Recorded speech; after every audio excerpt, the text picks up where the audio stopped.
Mount Everest পৃথিবীর সর্বোচ্চ চূড়া যা সমুদ্রপৃষ্ঠ থেকে ৮,৮৪৪ মিটার উচ্চতায় দাঁড়িয়ে আছে। মাউন্ট এভারেস্টের নাম স্যার জর্জ এভারেস্ট নামে রাখা হয় ১৮৬৫ সালে। এটি নেপালের শোলুখম্বু জেলায় অবস্থিত। মাউন্ট এভারেস্ট নেপালি ভাষায় সাগরমাথা এবং তিব্বতী ভাষায় এদের চলরম্মা বা ঝুমুরাঙ্গমা নামে ডাকা হয়। মাউন্ট এভারেস্টের জন্য তৃতীয় মেরু পিক এক্সপি এবং স্থানীয় শেরপা যেমন তারা দেওতুঙ্গা নামে পরিচিত, এছাড়াও অন্য স্থানীয় নামও রয়েছে। ব্যাক টু ব্যাক এই রকম ভিডিও পেতে জগৎমিত্র সাবস্ক্রাইব করুন। ধন্যবাদ বন্ধুরা আমাদের সঙ্গে থাকার জন্য। এভারেস্টের বয়স ৬০-এর ও বেশি মিলিয়ন বছর বলে মনে করা হয়। ইউরেশিয়ান মহাদেশীয় প্লেটের সাথে ভারতীয় উপমহাদেশীয় প্লেটের সংঘর্ষ হওয়ায় এভারেস্ট পৃথিবীর টেকটনিক প্লেটগুলির গতিবেগ দ্বারা গঠিত হয়েছিল। কেউই জানত না যে ১৯ শতক অবধি মাউন্ট এভারেস্ট বিশ্বের শীর্ষে ছিল। মাউন্ট এভারেস্ট সর্বপ্রথম স্যার এডমন্ড পার্সিভিল হিলারি কেজি এবং তেনজিং নরগে শেরপা দ্বারা জয় লাভ করেছিলেন ২৯শে মে ১৯৫৩ সালে। সর্বোচ্চ ১০টি পর্বতের মধ্যে ৮টি নেপালে। তার মধ্যে সর্বাধিক জনপ্রিয় একটি হল মাউন্ট এভারেস্ট। মানুষ ১৯২০ সালে এভারেস্টে আরোহণের চেষ্টা করে। এভারেস্ট অত্যন্ত অভিজ্ঞ পর্বতারোহী সহ অনেক পর্বতারোহীকে আকর্ষণ করে। দুটি মূল আরোহণের রুট রয়েছে। একটি নেপালের দক্ষিণ পূর্ব থেকে শীর্ষে পৌঁছানোর দিকে স্ট্যান্ডার্ড রুট হিসাবে পরিচিত, এবং অন্যটি তিব্বতের উত্তর থেকে। স্ট্যান্ডার্ড রুটে যথেষ্ট প্রযুক্তিগত আরোহণের চ্যালেঞ্জের মুখোমুখি না হওয়ার সময় এভারেস্টের উচ্চতা, অসুস্থতা, আবহাওয়া এবং বাতাসের পাশাপাশি হিমসাগর এবং খুম্বু আইসফলের মতো বিপদগুলি উপস্থাপন করে। ২০১৯ সালের হিসাবে এভারেস্টে ৩০০ জনেরও বেশি মানুষ মারা গেছে, যাদের অনেকের দেহ পাহাড়ে লেগেছে। এভারেস্টের শীর্ষে পৌঁছানোর প্রথম রেকর্ড করা প্রচেষ্টা ব্রিটিশ পর্বতারোহীরা করেছিলেন।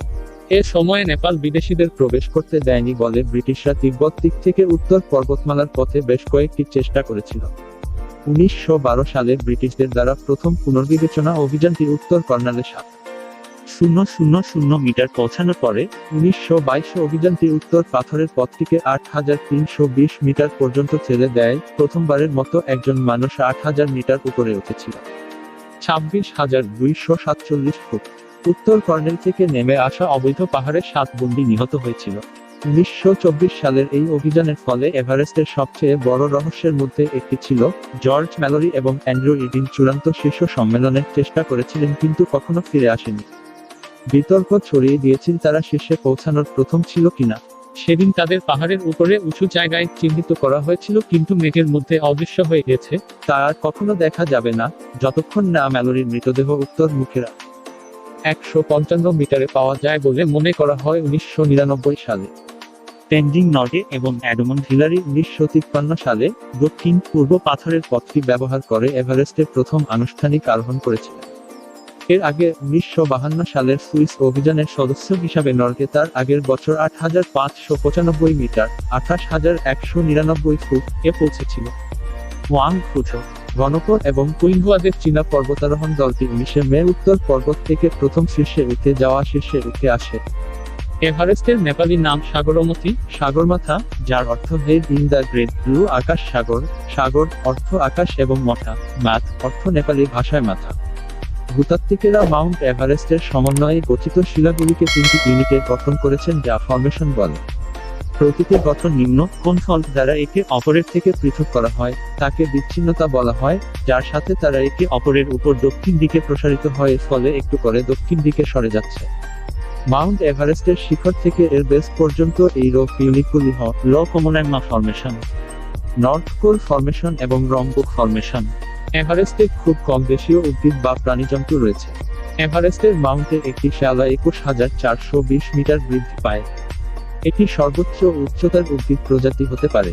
অ্যারেনারিয়া নামে একটি আলপাইন কুসুম গাছটি এই অঞ্চলে ৫,৫০০ মিটারের নিচে বাড়তে পরিচিত। ১৯৯৩ থেকে ২০১৮ পর্যন্ত স্যাটেলাইটের তথ্যের ভিত্তিতে অধ্যয়ন অনুযায়ী এভারেস্ট অঞ্চলে গাছপালা প্রসারিত হচ্ছে।